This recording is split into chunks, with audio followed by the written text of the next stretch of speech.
Welcome to Washington Today for Monday, December 8th, 2025. I'm Gary Sterkoff. Thank you for joining us. Congress is back to work this week, and on the Senate's agenda, a vote on extending healthcare tax credits past the end of the month. Now, Democrats have said they want a simple 3-year extension of the tax credits. Republicans oppose that, but have yet to put out a plan of their own. The tax credits, of course, help millions of Americans pay for insurance on state-run healthcare exchanges. We'll hear what Senators Thune and Schumer had to say about it on the floor earlier this afternoon. Also today, the White House announced a $12 billion aid package to American farmers who have been hurt by the U.S.-China trade war. It includes $11 billion in one-time payments to farmers who grow corn, cotton, soybeans, and other crops. The president talked about it at a roundtable event at the White House. We'll hear from him coming up. And at the Supreme Court, oral arguments in the case of Trump v. Slaughter, a case that centers on whether presidents can fire officials of independent agencies without cause. It all started back in March when President Trump fired Federal Trade Commission member Rebecca Slaughter, saying that her service was inconsistent with his goals. Rebecca Slaughter then sued, arguing that she can be removed only for specific reasons. Today, the court heard this case. We'll play you part of what happened inside the courtroom. And we'll start on Capitol Hill. Here's Senate Republican leader John Thune. Mr. President, since 2013, premiums from Obamacare enrollees have risen 221%. 221%. In other words, this program is doing the very opposite of lowering health care costs. And as if soaring premiums weren't a big enough problem, the exchanges are rife with potential for waste, fraud, and abuse. A damning report from the Government Accountability Office released last week found that the exchanges continue to enroll fake individuals, are improperly paying out subsidies, and are failing to ensure payment accuracy, potentially putting taxpayers on the hook for millions or billions in improper payments. And so I might just show you, this is what the GAO found, the Government Accountability Office, Mr. President, and this just came out literally just this last week. This was a finding on their behalf, on their part, that Obamacare subsidies granted without documentation to 90% of fake accounts. So in other words, what the Government Accountability Office did is they ran an audit of the exchanges in which these insurance policies change hands and found that 90% of these fake accounts, Mr. President, were granted subsidies without documentation. Think about that. 90% of this investigation, these accounts they checked, they created fake accounts to see if in fact they would get a government subsidy, and they did. 90% failure rate in this program. And so we have spiraling health care costs, a program incredibly vulnerable, as is this evidence, to vulnerable to fraud and abuse. And again, Democrats are proposing that we do absolutely nothing. No reforms, no revisions, no safeguards. Just billions more in taxpayer dollars. Mr. President, Republicans have made it very clear that we would like to work with Democrats to address the affordability of health care and find solutions that actually reduce costs. But as Democrats have made clear with this, quote, clean bill, they're not really after health care solutions. They seem to be okay with a 90% fraud rate. They're after a political issue to attempt to batter Republicans with during this next election year. Senate Republican leader John Thune. Senate Democratic leader Chuck Schumer also had those health care tax credits on his mind. Well, we're at the start of an extremely important week for Donald Trump and for Republicans when it comes to our nation's health care crisis. On Thursday, the Senate will vote on Democrats' bill for a clean 3-year extension of the ACA premium tax credits. The question Republicans face this week is very simple. Will they support our bill and lower people's premiums, or they block our bill and send premiums through the roof. That's what's at stake on the vote this Thursday. Leader Thune just gave a speech blasting ACA. But Leader Thune, you blast ACA? Well, where's the Republican plan? Republicans have no plan. They are so divided between themselves they can't even put a plan together. We Democrats do have a plan, and it's this bill for a clean 3-year extension. This is the only way to solve this problem now, before premiums go way up and in January people are faced with such high bills. It's preventing costs from going, our bill prevents costs from going up right now. Here is the reality. Most Americans want to see these credits extended. Leader Thune blasts the ACA, but has no plan. And amazingly, he has no plan when 55% of Trump voters, of MAGA voters, want to see the credits extended. So, I urge my Republican colleagues not to follow Leader Thune. You have one chance, Republicans, colleagues, to get this right. But left to their own devices, Republicans don't have a snowball's chance in hell of fixing the health care crisis. Not a snowball's chance in hell of fixing this crisis because they're so divided. Even the plans they claim are reasonable can't move forward because one half of the Republicans want one thing, and a third of the Republicans want another thing, a sixth of the Republicans want a third thing, and they can't agree. The contrast is stark. Republicans are divided, Democrats are united. We want to extend these credits. It's the right thing to do for the American people as they stand on the edge of the cliff. And meanwhile, one of the biggest failures on leadership on health care has been Donald Trump. As our country faces a crisis that will touch the lives of millions of people, he's sitting on the sidelines. For months, we've urged him to meet with us, to talk with us, to come to an agreement on fixing ACA premiums. Instead, he's isolated himself in the White House, blasted the ACA on Truth Social while doing nothing to prevent this from happening, doing nothing to present a real plan. Republicans are nowhere on health care, and the clock is ticking. Americans' livelihoods are at stake. Our health care system is at stake. The future of our hospitals, many of which will be overrun when people lose insurance, is also at stake. Republicans who claim to worry about health care costs have one last chance to act, and that is to join Democrats in supporting our bill for a clean 3-year extension. Senate Democratic leader Chuck Schumer earlier today on the floor. And with the Democrats' position clear, NBC News senior congressional reporter Scott Wong talked about where the Republicans stand on this issue. There's a lot of ideas floating around. We haven't seen the Speaker's plan or the Speaker-endorsed plan yet. We expect to in the coming days. On the Senate side, we have seen some proposals. Now, most Republicans, especially the conservatives, don't want to extend the ACA subsidies at all. They think that this was something created by the Democrats during the COVID-19 pandemic. Democrats pushed that through on a party line vote. They renewed it during the Inflation Reduction Act. And so now we're in this situation. Republicans say, well, this is Democratic created. They should be the ones to solve this problem themselves.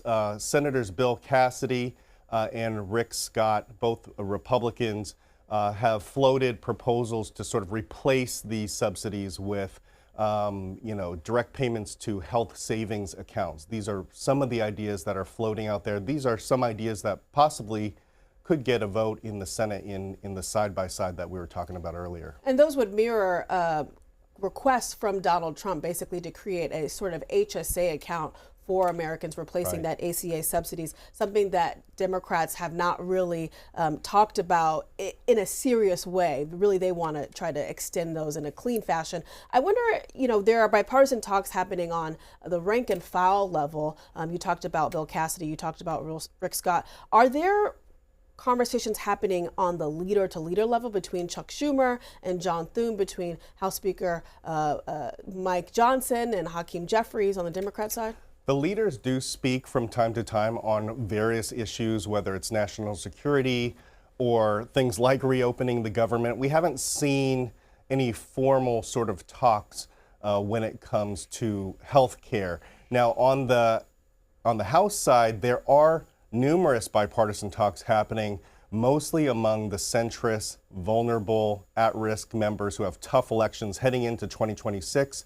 Jen Kiggins is teaming up with Josh Gottheimer and Democrats in a group of about three dozen who unveiled a framework to try to renew these ACA subsidies for 2 years, but with a bunch of caveats, things like income caps and other provisions that would sort of restrict the number of people who would be eligible for these ACA subsidies. So those talks are continuing. Brian Fitzpatrick, one of the leaders of the Problem Solvers, this bipartisan group, the Problem Solvers, has put forward, is planning to put forward his own plan in the same vein to try to extend these subsidies. He says, look, if we don't get a vote by the end of this year when the subsidies expire, December 31st, I could force a vote through a discharge petition, similar to what we saw just a couple weeks ago with the Epstein files and how that vote was forced to the floor and how everyone was forced to go on record on the Epstein files. NBC News senior congressional reporter Scott Wong on this morning's Washington Journal. Now to the White House and the farm aid package. Here's the president and making the announcement earlier today. I'm delighted to announce this afternoon that the United States will be taking a small portion of the hundreds of billions of dollars we receive in tariffs. We are making a lot of money from countries that took advantage of us for years. They took advantage of us like nobody's ever seen. Our deficits are way down because of tariffs. I guess because of the election, because without the election you wouldn't have tariffs. You'd be sitting here losing your shirt. But we're taking in billions. We're really taking in trillions of dollars, if you think about it, Scott, because the real number is, you know, when you think of all the money being poured into the country for new auto plants and all of the other things, AI. So what we're doing is we're taking a relatively small portion of that, and we're going to be giving and providing it to the farmers in economic assistance. And we love our farmers, and as you know, the farmers like me, because you know, based on voting trends, you could call it voting trends or anything else, but they're great people. They're the backbone of our country. So we're going to use that money to provide $12 billion in economic assistance to American farmers. $12 billion is a lot of money, Meryl. What do you think? Peanuts for you, though, right? Peanuts. She's a farmer of rice. This relief will provide much-needed certainty to farmers as they get this year's harvest to market and look ahead to next year's crops, and it'll help them continue their efforts to lower food prices. And as you heard there, farmers, along with Agriculture Secretary Brooke Rollins and Treasury Secretary Scott Bessent at today's event at the White House. As we said, the aid package includes $11 billion in one-time payments to help farmers who have been hurt by the U.S.-China trade war. It includes farmers who grow soybean, corn, rice, cattle, potatoes, sorghum, and cotton. The remaining $1 billion will go toward crops not covered by the program. Now, the president also took questions from reporters at today's announcement. He had this exchange with ABC News' Rachel Scott. Mr. President, you said you would have no problem with releasing the full video of that strike on September 2nd off the coast of Venezuela. Secretary Hegseth now says... You said that. I didn't say that. This is ABC fake news. You said that you would have no problem releasing the full bit. Okay, well, Secretary Hegseth... No, whatever Hegseth wants to do is okay with me. He now says it's under review. Are you ordering the Secretary to release that full video? Whatever he decides is okay with me. So every boat we knock out of the water, every boat, we save 25,000 American lives. That was a boat loaded up with drugs. I saw the video. They were trying to turn the boat back to where it could float. And we didn't want to see that because that boat was loaded up with drugs just like everything else. But every boat we shoot down, and I don't know if you know, we're 92 or 94% down in drugs coming in by the sea. And we're trying to find who are the 6%. Because I don't know, people aren't liking to drive boats right now loaded up with drugs. But every single, think of that, every single boat we shoot out, on average, we save 25,000 American lives. Do you feel okay about that, Court? Keep us safe. Okay. I know my man. What about you, Bill? Are you okay with that? Totally fine with that. Are you committed to releasing the full video? Didn't I just tell you that? You said that it was You're up the to most Secretary Hicks. obnoxious reporter in the whole place. Let me just tell you, you are an obnoxious, actually a terrible reporter, and it's always the same thing with you. I told you, whatever Pete Hegseth wants to do is okay with me. We'll hear more congressional reaction to that boat strike video in just a few minutes. The president was also asked today about Alina Habba, who said that she is stepping down as U.S. Attorney for New Jersey after a U.S. Court of Appeals ruled that she had been serving unlawfully. Yeah, Alina Habba says she's stepping down as U.S. Attorney for the District of New Jersey after the courts disqualified her. Do you have any comment on that? Well, she's not disqualified. You've got a blue slip thing that's horrible. It's a horrible thing. It makes it impossible to appoint a judge or a U.S. attorney, and it's a shame. And the Republicans should be ashamed of themselves that they allow this to go on, because I can't appoint a U.S. attorney that's not a Democrat, because they put a block on it. So if you appoint in Virginia or in New Jersey or in California a U.S. attorney or a judge, I mean, a judge situation is ridiculous. The only people that you can get by are Democrats, because they will put a hold on it.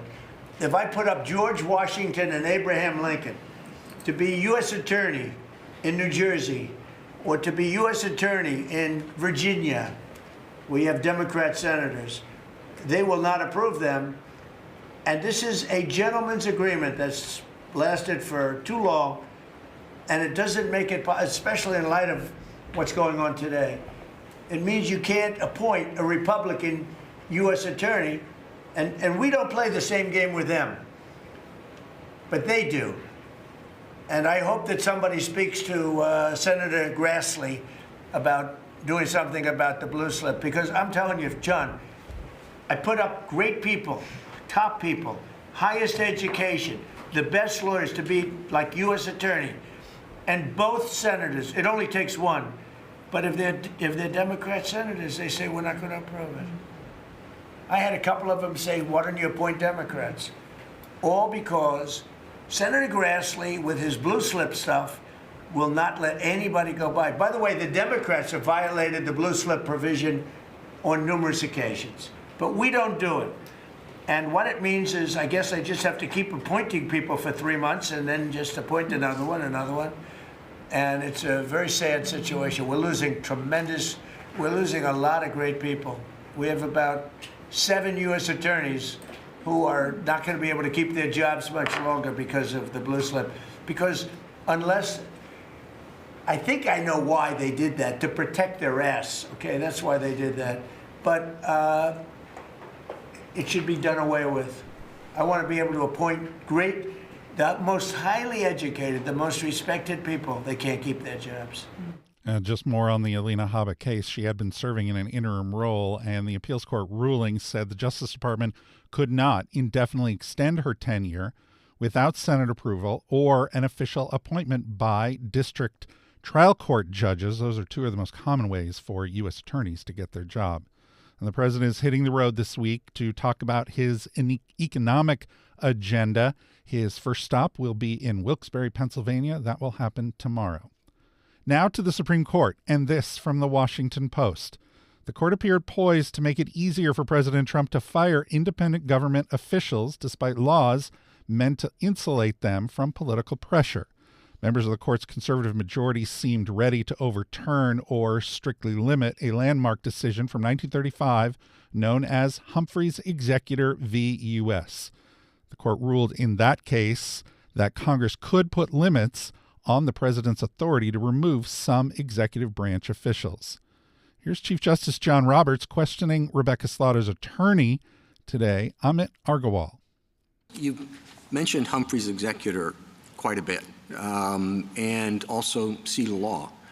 And the one thing seal of law made pretty clear, I think, is that Humphrey's Executor is just a dried husk of whatever people used to think it was, because in the opinion itself, it described the powers of the agency it was talking about, and they're vanishingly insignificant, has nothing to do with what the FTC looks like today.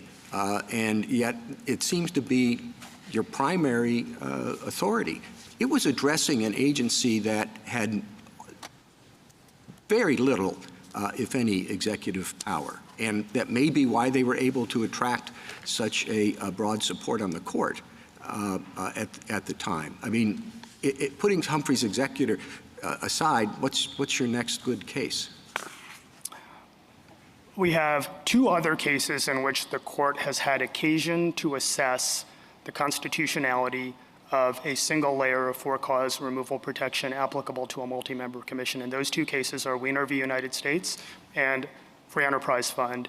In both of those cases, the court unanimously concluded that a single layer of for-cause removal protection does not offend the separation of powers, even with respect to agencies that were wielding what everybody today would consider significant executive authority. Well, certainly Weiner is sort of a protege of Humphrey's and does exercise significant authority, but of an adjudicative nature. And I don't know if that, again, should be considered in a direct line from Humphrey's or an entirely different situation involving adjudicative authority that the court did not say in deciding Humphrey's was at issue.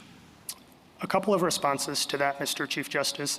First, petitioner's theory is based on the assumption that any time you have an officer who is acting outside the auspices of Articles 1 and 3, no matter what kind of function they are discharging, what they are doing, quote, is and must be deemed an exercise of the executive power. And if that is true, that sweeps in the commissioners of the War Claims Commission, it sweeps in the Federal Reserve, it sweeps in the Court of Appeals for the Armed Forces. Their constitutional theory cannot be distinguished on that basis. Well, what about regarding them, as I think Justice Gorsuch was discussing at one time, as adjuncts to the judicial authority, which would be something that would cover the court, I think, in Weiner?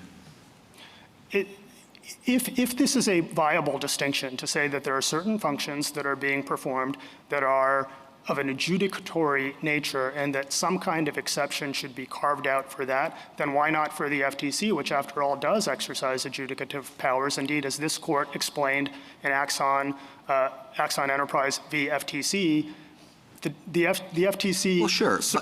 Yeah. Go ahead.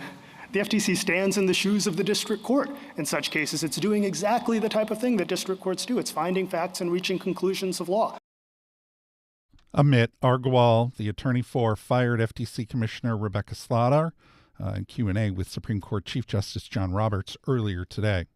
Now, the New York Times writes today about the case. The court's 3 liberal judges warned of the far-reaching consequences for the structure of modern government if the majority sided with the Trump administration. A decision in the president's favor, they said, would call into question the constitutionality of job protections extended to leaders of more than 24 other agencies Congress has charged with protecting consumers, workers, and the environment. Here's Justice Sonia Sotomayor and U.S. Solicitor General D. John Sauer. If you think they're wielding power that is inappropriate, why don't we sever that power? I think those very arguments... Instead of the removal power. Well, for example, consider an agency like the FTC, which is before the court. Virtually all of its powers. I can't think of a power that exercises this. But most of those powers were part of Humphrey's. This court, even in Sheila Law, and all of the cases you've mentioned since, have said that Humphrey's is controlling law. You're asking us to overturn a case that has been around for nearly 100 years, correct?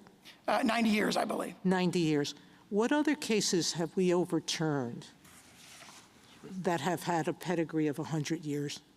Pennoyer against Neff was overruled by Schaefer against Heitner on its 100th birthday. That was an economic case. What other case? For example, Erie overruled a Swifty Tyson 96 years later. Those are 2 examples. There's at least 13 but which other case has fundamentally altered the structure of government? For over 100 years, actually since 1887, we've had multi-member boards, and that's the entire government structure. The distortion of the structure of government, respectfully, that Humphrey, the philosophy of aren't you asking us to distort it a different way? I think we're Neither the king, nor Parliament, nor prime ministers, England at the time of the founding, ever had a unqualified removal power. You're asking us to say that at a time, the founding, when the Constitution doesn't speak about this at all, where there was robust debate over this issue among legal scholars at the time, that we ourselves has said repeatedly in Humphreys and other cases, Wiener, even in Myers, that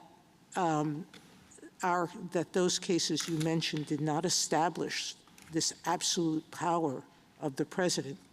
You're asking us to destroy the structure of government and to take away from Congress its ability to protect its idea that the government is better structured with some agencies that are independent.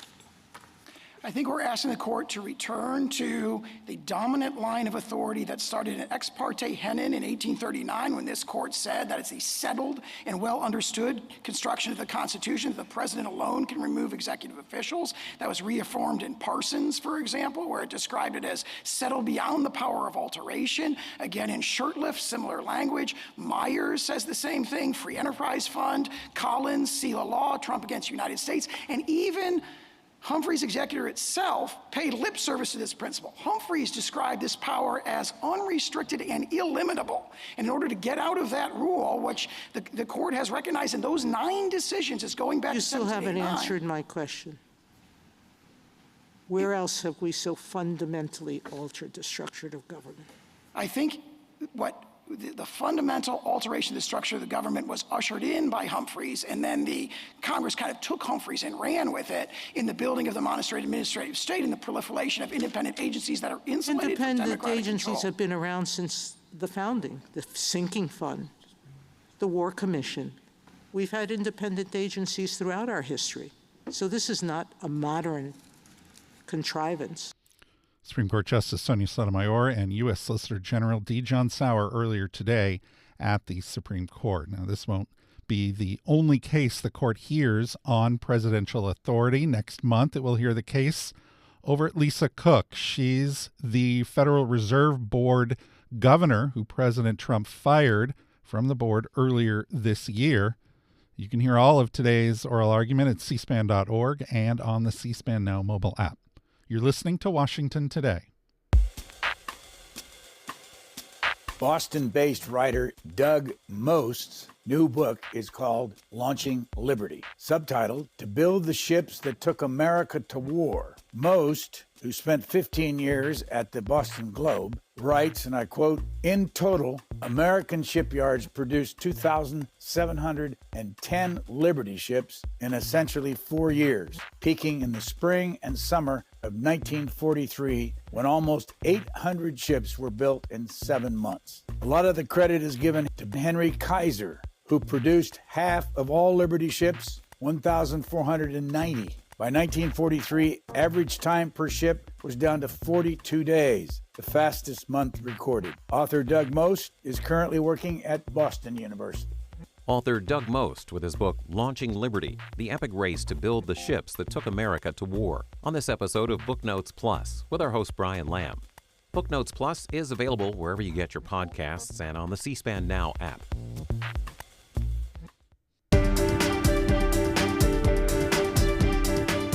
Welcome back to Washington Today. From Politico, Congress is planning to withhold a quarter of Defense Secretary Pete Hegseth's travel budget until they see the videos of strikes against suspected drug smuggling boats off the coast of Latin America. Politico writes the provision is part of the defense spending bill making its way through Congress this week, and as lawmakers look into a controversial follow-up strike on September 2nd that killed 2 survivors of an initial attack, an action some experts warn amounts to a war crime. Joint Chiefs of Staff Chair General Dan Kane and Special Operations Command Admiral Frank Bradley showed video of that September 2nd attack to committee chairs and ranking members at the Capitol last week. Senate Armed Services Chair Roger Wicker said after that meeting that he wants the whole committee to see video of the attack. House Armed Services Ranking Member Adam Smith told ABC News yesterday that the video contradicts how Secretary Hegseth and other Republicans have described it.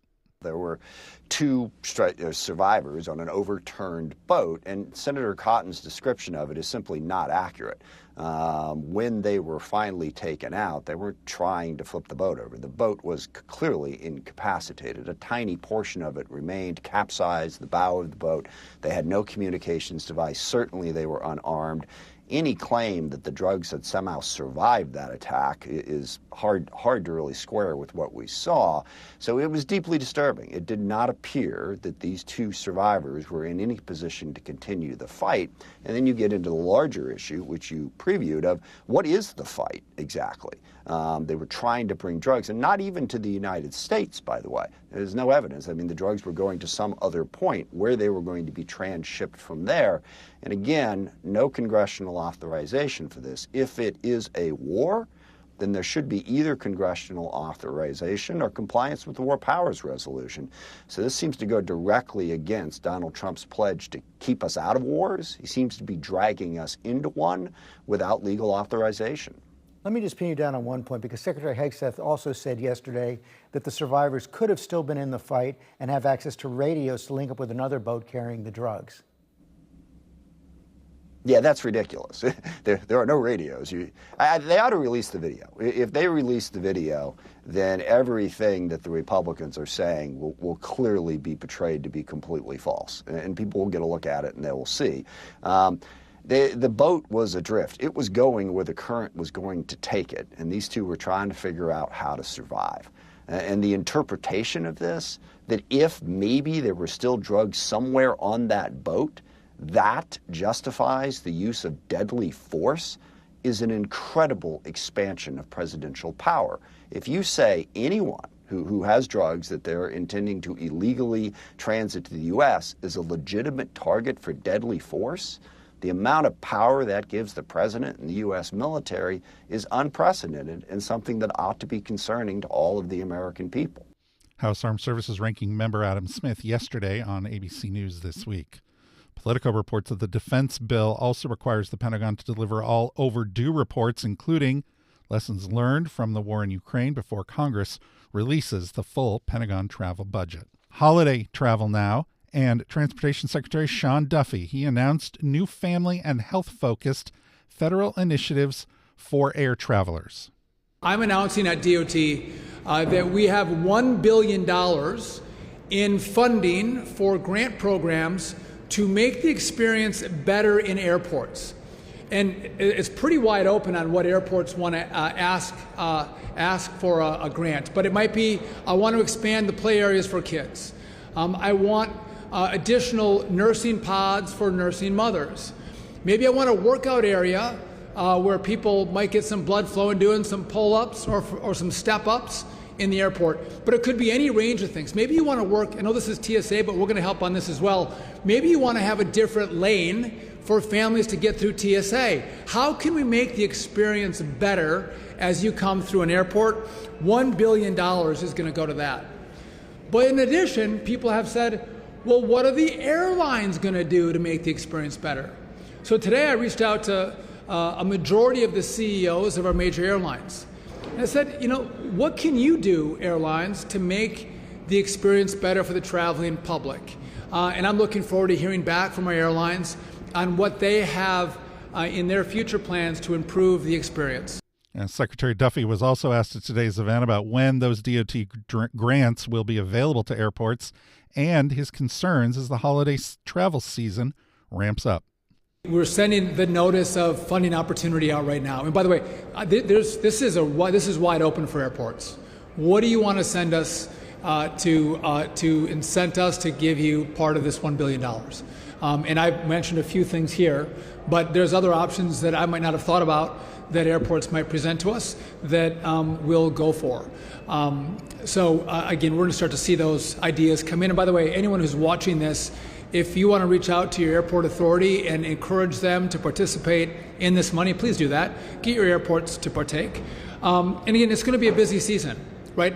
Americans are traveling more than ever. We're beyond the COVID era. We're back at making historic levels of air travel, and especially during holiday seasons. And that's why during those times when we have more people together, and again, we're usually in a pretty good mood, we're in a celebratory mood, we're usually in a generous mood, but we do, when we come together, have to bring our best selves to the airport. And if more of us do that, I think we'll all have a better experience together. It's somewhat communal, right? We're all traveling together and being kind.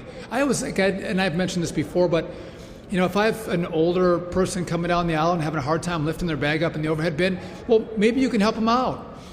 This is my wife. I love her to death, but she seems to pack really as much stuff into her suitcase as possible, and it's really heavy.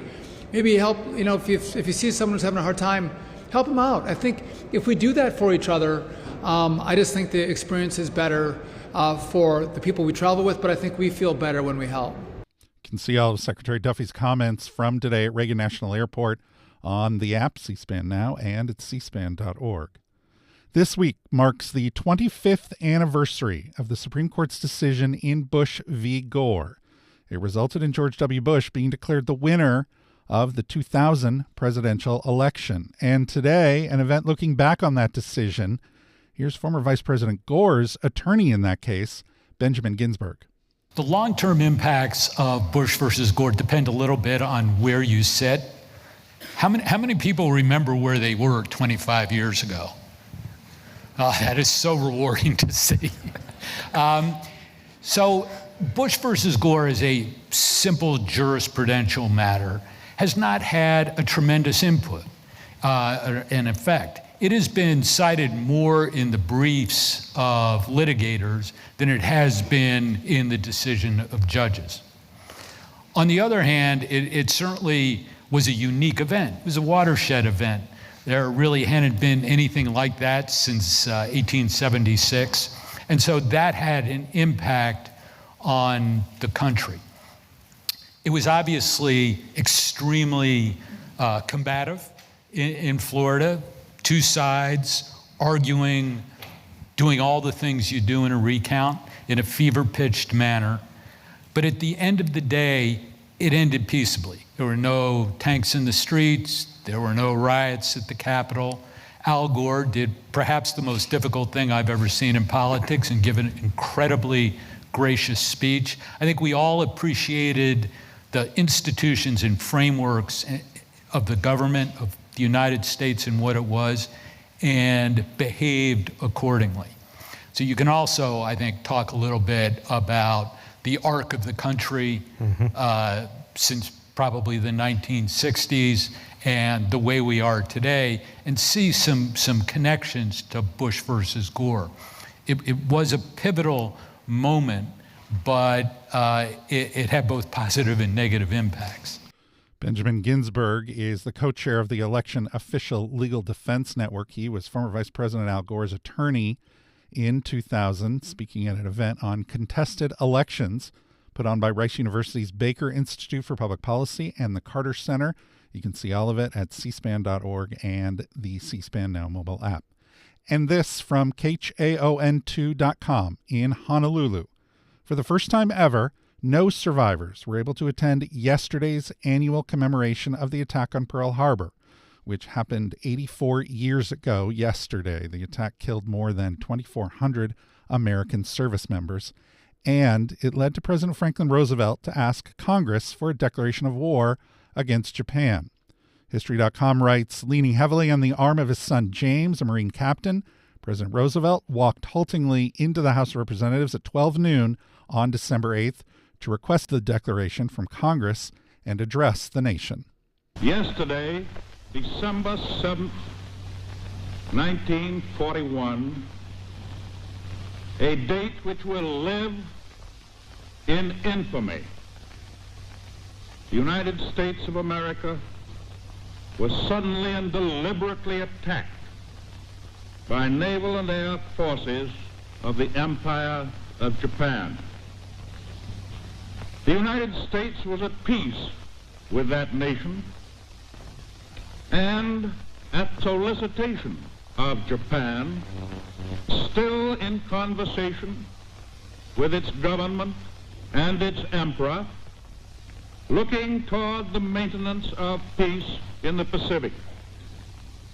Indeed, 1 hour after Japanese air squadrons had commenced bombing in the American island of Oahu, the Japanese ambassador to the United States and his colleague delivered to our Secretary of State a formal reply to a recent American message.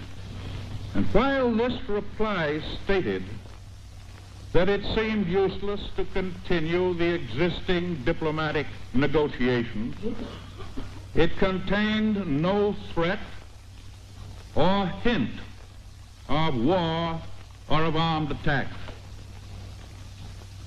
It will be recorded that the distance of Hawaii from Japan makes it obvious that the attack was deliberately planned many days or even weeks ago. Part of President Roosevelt's speech to Congress on December 8th, 1941. History.com writes, within 1 hour, the president had his declaration of war. He signed the declaration at 4:10 p.m., wearing a black armband to symbolize mourning for those lost at Pearl Harbor. Today, only 12 survivors remain from that attack. They are all over 100 years old. The oldest survivor, Von Drake Jr., died earlier this year at the age of 106. You can see all of President Roosevelt's speech, along with recollections from Pearl Harbor survivors and more from that day at cspan.org. That's also where you can find this program as a podcast. It's also on the C-SPAN Now app and on YouTube. Just search Washington Today. And the C-SPAN networks are now available on YouTube TV. Go to tv.youtube.com to learn more. And for more on the stories that are shaping Washington every day, get our daily email word for word. Just go to cspan.org/connect to subscribe. I'm Gary Sterkoff. Thanks a lot for listening today to Washington Today.